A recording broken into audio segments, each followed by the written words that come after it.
क्या महाराष्ट्र की राजनीति में कुछ बड़ा होने वाला है? क्या शरद पवार एनडीए में शामिल होने जा रहे हैं? जी हाँ, इन दिनों एक बार फिर देश की राजनीतिक गलियारों में एक बड़ा यह विषय बना हुआ है।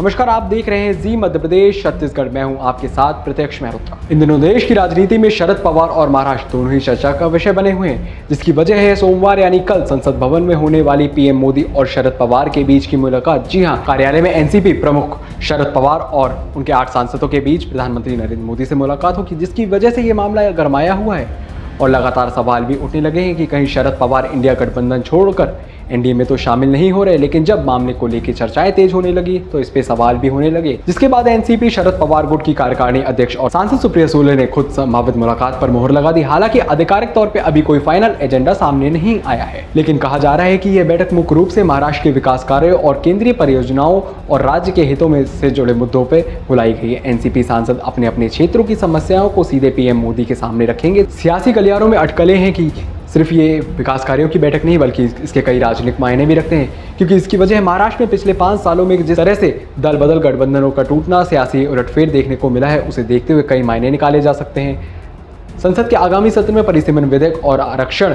जैसे अहम मुद्दों पर सरकार को कुछ विपक्षी दलों का सहयोग की जरूरत पड़ सकती है। ऐसे में पवार गुट और केंद्र सरकार के बीच बढ़ता यह चर्चा का कारण राजनीतिक गलियारों में हॉट टॉपिक आजकल बना हुआ है।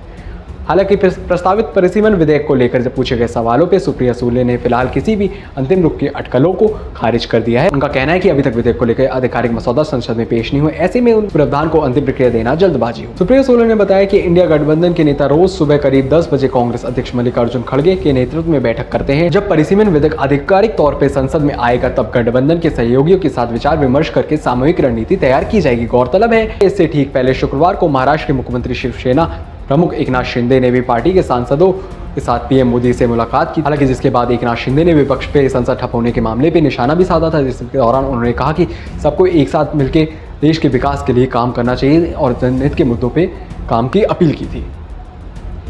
अब सबकी नजरें 10 अगस्त को होने वाली हाई वोल्टेज मीटिंग पे टिकी हुई है। क्या यह सिर्फ एक शिष्टाचार मुलाकात होगी या महाराष्ट्र की राजनीति में कोई नया अध्याय? फिलहाल आपकी इस पर क्या राय है? कृपया हमें कमेंट करके जरूर बताएं।